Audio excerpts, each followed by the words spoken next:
নমস্কার, আমি গৌরী। আরও একটা নতুন ভিডিওতে তোমাদের সবাইকে জানাই অনেক অনেক স্বাগত। আশা করছি তোমরা যে যেখান থেকেই ভিডিওটা দেখছো অনেক ভালো আছো আর সুস্থ আছো। তোমাদের আশীর্বাদ আর ভালোবাসায় আমরা অনেক ভালো আছি আর সুস্থ আছি। তো চলো, আজ ভিডিওটা আমি একদম সকাল থেকে শুরু করেছি আর এখন বাজে ওই 7:30 থেকে 8টা। আজ মামামকে আর বাইরে নিয়ে যাওয়া হয়নি, তাই জন্য দেখো বিছানাটাও কিন্তু গোছানো হয়নি আর ও ওখানেই শুয়ে শুয়ে খেলা করছিল। এদিকে আমি সকালে সংসারের কাজ করে নিজে স্নান করে নিয়েছি আর আজ না রেডি হয়েও নিয়েছি। আজ যাবো একটা কাজে। তো চলো আমি রেডি হয়ে নিই। আর তোমরা আমার ভিডিওটা কে কোথা থেকে দেখছো আমাকে অবশ্যই করে কমেন্ট বক্সে এসে জানিও। আর যারা যারা আমার ভিডিওটা প্রথম দেখছো তারা লাইক কমেন্ট করে আমার বন্ধু হয়ে যেও। আমার এই চ্যানেলটিকে সাবস্ক্রাইব করে আমাকে অনেক অনেক ভালোবাসা দিয়ে আমাকে সাপোর্ট করো। আর তোমাদের অনেক অনেক সাপোর্ট না আমি আরও অনেক অনেক ভিডিও তৈরি করার উৎসাহ পাই। তো চলো আজ যাবো একটা কাজে, তাই জন্য সকাল সকালই রেডি হতে হবে। আমাকে ওখানে যেতে হবে 10:30 নাগাদ। তাই সকাল সকালেই স্নান করে নিয়েছি আর একটু রেডি হয়েও নিচ্ছি। আর জানো তো ওর বাবা বাড়িতে আছে, তাই জন্য আজকে ওর বাবার সাথেই যাব। আর আমার কোনো চিন্তাই নেই, তার মানে এখান থেকে গাড়ি ধরতে হবে না, ওর বাবা একেবারে নিয়ে যাবে। বেশি দূর না হলেও একটু গাড়ি টাড়ি ধরার চিন্তা থাকে যে কখন কি পাবো পাবো না। যেহেতু ওর বাবা আছে তাই আর কোনো চিন্তাই নেই, তাই আস্তে আস্তেই রেডি হচ্ছিলাম। আর ওই যে সকালে টিফিনটা করেই না তারপরে যাব, নইলে অনেকটা দেরি হতে পারে, কি কখন কি আসবো না আসবো। মাম্মামকে একেবারে খাইয়ে রেখে তারপরেই যাব। তো ওই যে এখন মাম্মামের খাবারগুলো রেডি করছি আর ওর খাবারে আজকে করব একটু সুজি। আর ওর না জলটা একটু ঠান্ডা হয়ে গেছিলো, তাই আমি বোতলটাকে ভালো করে আগে ধুয়ে নিচ্ছি আর ওই যে জলটা ওর ফুটিয়ে রাখি সেটাই আর কি একটু গরম জলটা যেটাতে সুজি বসিয়েছি ওটাতে একটুখানি বসাবো, যাতে একটু গরম হয় জলটা, তাতে ও একটু খেতে পারবে। আর ঠান্ডা ঠান্ডা এখনও তো একটু আছে, তাই জন্য একেবারে ঠান্ডা জলটা খাওয়াই না। যদি গলা টলা বসে যায় বা কিংবা কোনো রকমের অসুবিধা হয় তাই একটু ওই উষ্ণ গরম জলের মতনই করব। তো এই যে এখন আমি জলের বোতল থেকে মাম্মামের জলের বোতল থেকে ও জলটা নিয়ে ওই যে জলটার উপরেই দেবো আর কি, যেটা বসিয়েছি সেটার উপরেই দেবো। এই যে এখন দেখো আমার দেয়া হয়ে গেছে, আমি কিন্তু এটা একেবারেই নোংরাভাবে বসাইনি। তো তারপরে না মামামের খাবারও কমপ্লিট হয়ে গেছিলো তৈরি করা, আর এখন এই যে আমাদের খাবারটা করছি। আর ওর বাবা আজকে একটু বলেছিল ডিম টোস্ট খাবে, তাই জন্য একটু টোস্টও এনেছিল, মানে পাউরুটি। এগুলো আমাদের বাড়ির সামনে থেকেই যায়, তাই ওখান থেকেই দুটো কেনা হয়েছিল। এগুলো আমি খাবো না, ওর বাবা খাবে, তাই জন্যই বানিয়ে দিচ্ছি ডিম টোস্ট। দুটো ডিম ভাঙবো আর এগুলো টোস্ট করে দেবো। আর এটাই না ওর বাবা খেতে ভালোই বাসে, তো তাই জন্যই আর কি একটু করে রাখবো। আর ওর বাবা এখন খাবে কিনা জানি না, কিন্তু আমি আবার সকালের খাবারটা খেয়ে তারপরেই যাব। আর ওদিকে কিন্তু মা আমাদের সকালের খাবার করেছিল, কারণ বাবু খায় ওটস আর আমিও তো বাবুর সাথে ওটস খাই, সেজন্য বাবু আর আমি ওটস খাবো। মাই তৈরি করেছিল আর ওর বাবার খাবারটা আমি তৈরি করছি। বাবা আর মা খেয়ে নেবে, মানে আমাদের মাম্মামের বাবা আর ওর ঠাম্মি খাবে, তো তাই জন্য আমি এটা করে রেখে তারপরে ওরা কখন খাবে জানি না, কিন্তু আমাকে কিন্তু তাড়াতাড়ি সেই কাজের জন্য যেতে হবে। তো চলো তোমরা আমার ভিডিওটা কে কোথা থেকে দেখছো জানিও, আর ফুল ভিডিও দেখো, আশা করছি তোমাদের ভালো লাগবে। আর আজ সারাদিন আমি কোথায় গেলাম কি করলাম সেটাও জানতে পারবে, আর কেনই বা সকাল সকাল রেডি হলাম সেটাও কিন্তু জানতে পারবে। তো এদিকে দেখো বলতে বলতে আমার কিন্তু ডিমটা ফাটানো হয়ে গেছিলো, আর তারপরে আমি ডিম টোস্টটা বানানোর জন্য চাকতিতে একটু তেল দিয়েছি, তেল ব্রাশ করে তাতে একটুখানি ওই যে ডিমটা আমি ফেটিয়েছি ওই ডিমটাই দেব। আর জানো তো ওর বাবা ডিম টোস্ট খেতে একটু ভালোই বাসে, তাই জন্য ওর বাবাই বলেছিল যে একটু ডিম টোস্ট করো আজকে, তাই জন্য আর কি আজকে ডিম টোস্ট আছে। আর আমি আবার ডিম টোস্ট খাবো না, আমি তো খাবো ওটস, আর ওর বাবা আর ঠাম্মাকেই দেবো অ্যাকচুয়ালি ডিম টোস্টটা করে। আর আমি এইভাবেই না ডিম টোস্ট বানাই, তো সেটাই তোমাদের সাথে শেয়ার করছি। তোমরা কে কেমনভাবে ডিম টোস্ট বানাও আমাকে জানিও। আর এভাবে খেতে খুব একটা খারাপ লাগে না, হয়তো প্রফেশনালদের মতো হয় না, কিন্তু অনেকটাই হয়, যেটা খেতে একেবারে খুব একটা খারাপ হয় না। তো তোমরা কে কেমনভাবে ডিম টোস্ট বানাও বাড়িতে আমাকে জানিও। আর আমি এভাবে একেবারে কেটে ফেলি না, কিন্তু মা যেহেতু ওই টোস্টগুলো কেটেছে তাই জন্য আর কি পুরোটাই কেটে দিয়েছে।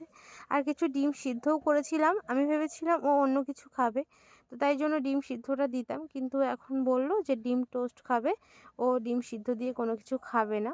তাই জন্য ওই দুটো আলাদা রাখলাম, দেখি ওগুলো কে খায় আর আমিও খেয়ে নিতে পারি। আর ওর জন্য আর মায়ের জন্য এই যে দুটো ডিম টোস্ট আমি করে নিচ্ছি। আর আমার কিন্তু অলরেডি একটা ডিম টোস্ট করা কমপ্লিট হয়ে গেছে, আর একটা ডিম টোস্ট আমার বানালে হয়েই যাবে। আর এর মধ্যে কিন্তু আমি মামামের খাবারটাও খাইয়ে দিয়েছিলাম।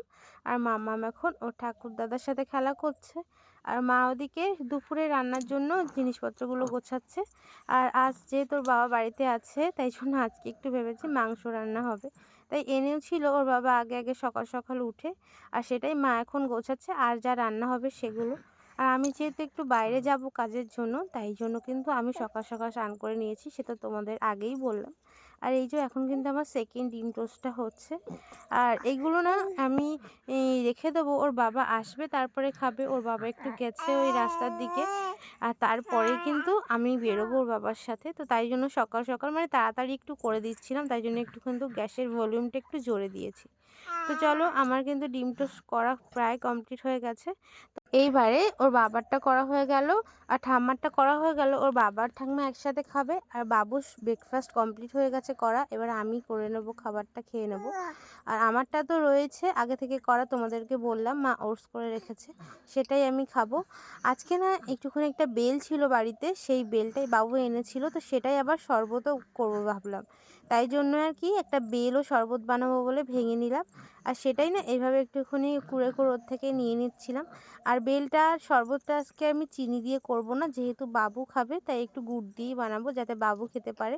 আর বাবু আবার শরবত খেতে অত একটা ভালোবাসে না, বাবু খেতে ভালোবাসে কাঁচা কাঁচা একটু কেটে কেটে খায়, সেটাই বাবুর ভালো লাগে। তো আমি আজকে একেবারেই শরবত করব। আর বেলটা একটু শক্ত শক্ত ছিল, তাই কোনোভাবে না হাত দিয়ে ছাড়া মাখানোই যাচ্ছিল না, মানে ওইটা যে একটা ম্যাশ করা যাচ্ছিল না, তাই জন্য হাত দিয়েই ভালো করে ওটাকে ম্যাশ করে নিলাম। আর আমার কিন্তু বেলের শরবত করা কমপ্লিটও হয়ে গেছে। আর জানো তো বেলের শরবত এই সময় খাওয়া অনেক ভালো, মানে এই শীতকালের শেষে এই সময় নাকি বেল খেতে হয়, তারপর সজনের ফুল ডাঁটা এগুলোই খেতে হয়। তো সেগুলোই আমি খাচ্ছিলাম, মানে করলাম বেলের শরবতটা করলাম। আর এই যে আমার সকালের টিফিনটা কিন্তু এটাই ছিল, কিছু ওটস আর ফল আর ডিম সিদ্ধ আর সঙ্গে তো শরবত। তো এইদিকে দেখো এখন কিন্তু ওর বাবা বাড়িতে চলে এসেছিলো, ওর বাবা খেয়েও নিয়েছিল, আর আমরা কিন্তু বেরিয়েও পড়েছি। আর আজ কোথায় যাচ্ছি সেটা দেখতে হলে ফুল ভিডিওটা দেখো। আর তোমরা দেখতেই পাচ্ছ অবশেষে কিন্তু আমি চলে এসেছি যে জায়গাটায় এসেছি। এটা আমার কোনো ইচ্ছা বা স্বপ্ন এরকম কিছুই নয়, এইটা আমার প্রথম মনে হয়েছিল খুব কঠিন হবে, তারপরে যেহেতু আমার একটা জেঠু আছে উনি বলল তাই আসলাম। আর আজকে কিন্তু আমি এসেছিলাম সেলাই কাজ করতে, শিখতে। এখানেই আমি শিখবো ভেবেছি, তো নাম তো লিখিয়ে গেলাম, দেখি কত কি হয়। আর বাড়ি আসতে আসতেই না আমার বেজে গেছিলো ওই 12:30 মতন। বাড়ি এসে দেখি মা রান্না বসিয়ে দিয়েছে, আর এখানে সমস্ত কাটাকুটিও কমপ্লিট, গোছানো কমপ্লিট, শুধু রান্না করলেই হবে। আর তারপরে আবার ফোন করলো, মাম্মামের আজকে ছিল পোলিও, তাই ওকে নিয়েই বেরোতে হচ্ছে। আর ওর বাবাকে বললাম তুমি আমাকে একটুখানি পোলিও সেন্টার অবধি নিয়ে যাবে। তো ওই জন্য বাবাও রেডি হয়ে গেছে। আর এই যে ওর ঠাম্মি ওকে কামড়ে দিচ্ছে হাত। এখন আমরা কিন্তু মাম্মামকে নিয়ে যাব পোলিও খেতে। আর বেশি দূরে যেতে হবে না, একেবারেই কাছাকাছি, তাই জন্য ওর বাবাকে বললাম একটুখানি চলো, ওর বাবা আবার যাবে ওর দাদার সাথে কোথায়। তো তাই জন্য বাবাকে একটু জোর করে নিয়ে যাওয়া। আর এই যে পোলিও সেন্টারে এসে পোলিও খাওয়া হয়ে গেছিলো। আর তারপরে কিন্তু দুপুরবেলার দিকেই তোমাদের সাথে আবার ভিডিও করতে চলে এলাম, মানে দেখাতে চলে এলাম। আর আজ না যেহেতু আজকে একটু মাংস রান্না হয়েছে আর আজকে একটু মাটন হয়েছে, তাই একেবারে একটুখানি ভেবেছি রায়তা করব। আর ওর বাবা যখন বাড়ি আসছিল তখন বাবাকে বলেছিলাম একটুখানি এনো তুমি দই, একটু রায়তা করব। তাই যে শসা কুচিয়ে নিয়েছি, পেঁয়াজ লঙ্কা সমস্তটাই কুচিয়ে নিয়েছি, যেভাবে রায়তা বাড়িতে সাধারণত করে, তো আমি সেভাবেই করি, এইভাবেই করি, সেটাই তোমাদের সাথে শেয়ার করছি। আর এই রায়তাটা কিন্তু খেতে বেশ ভালোই লাগে, আর মাংস খেলে একটু রায়তা হলে না বেশ ভালোও লাগে খেতে, তাই জন্য রায়তাটা করা। আর ওই আমি বেশি দই দেইনি, 100 মতন দই দিয়েছি। আর ওতে দিয়েছি শসা, একটা শসা কুচিয়েছিলাম, কিছু পেঁয়াজ আর কিছু কাঁচা লঙ্কা দিয়েছি, একটু গোলমরিচও দেবো, আর সামান্য লবণ দিয়ে কিন্তু সাধারণভাবে যেভাবে ফেটাই সেভাবে ফেটাবো, তাহলে কিন্তু রায়তাটা হয়ে যাবে। আর আমি সাধারণত এভাবেই রায়তা করি সাধারণত খাওয়ার জন্য বাড়িতে। আর আমার তো রায়তা খেতে ভীষণ ভালো লাগে, আর বাবুও বলল একটু রায়তা খাবে। তো তাই জন্য আর কি রায়তাটা তৈরি করতে আসা। তোমরা বাড়িতে কে কেমনভাবে রায়তা তৈরি করো আমাকে জানিও। আর আমার ভিডিও তোমাদের কেমন লাগে সেটাও জানিও। তো এই যে সমস্ত কিছু দিয়ে দিয়েছি, আর এখন একটু লবণ আর গোলমরিচ দিলাম। এবারে শুধুমাত্র ওই দইটার সঙ্গে কিন্তু আমি সমস্ত এগুলো মিশিয়ে নেব, যেগুলো দিলাম সেগুলো, মানে পেঁয়াজ, শসা, একটু গোলমরিচ, লবণ। আর আগেও একটুখানি ওরা এনেছিল দই, সেটার থেকে একটু ছিল, তো সেটাও দিয়ে দিলাম। তো এগুলো দিয়ে আমি এখন এটাকে ভালো করে রেখে দেবো। আর এটা একটু মাখিয়ে আমি ফ্রিজে রাখছিলাম, কারণ এখন কিন্তু আমরা খাচ্ছিলাম না, তার কিছুক্ষণ আগে, খাওয়ার কিছুক্ষণ আগেই আমরা এইটা তৈরি করেছিলাম। আর এখন এটা ফ্রিজে রাখবো। আর বাবু আবার ঠান্ডা জিনিস খায় না, তাই জন্য বাবুরটা একটু আগেই তুলে রাখলাম। কারণ বাবু তো ঠান্ডা জিনিস খেতে পারে না, তাই বাবুরটা ওই নর্মালটাই দেবো। আর আমরা কিন্তু ফ্রিজে রাখবো, একটু ঠান্ডা হলে তারপরে খাবো। আর সেটাই না খেতে বেশি টেস্ট হয় বা ভালোও লাগে, আমার তো লাগে। তোমাদের কাদের কাদের এরকমভাবে ভালো লাগে জানিও। তো ফাইনালি দেখো আমার রায়তা বানানো কমপ্লিট। তোমরা কেমনভাবে রায়তা বানাও আমার কমেন্ট বক্সে এসে জানিও। তো এই যে এখানে দেখো আমাদের রান্না কমপ্লিট। আর আজকে হচ্ছিল খাসির মাংস, চাটনি আর রায়তা। এটাই দিয়ে আজকে আমরা দুপুরের খাবারটা খেয়েছিলাম। দুপুরের খাবারটা তো বেশ ভালোই ছিল। তোমাদের ভিডিওটা কেমন লাগলো জানিও। Thank you. সবাই ভালো থেকো, সুস্থ থেকো।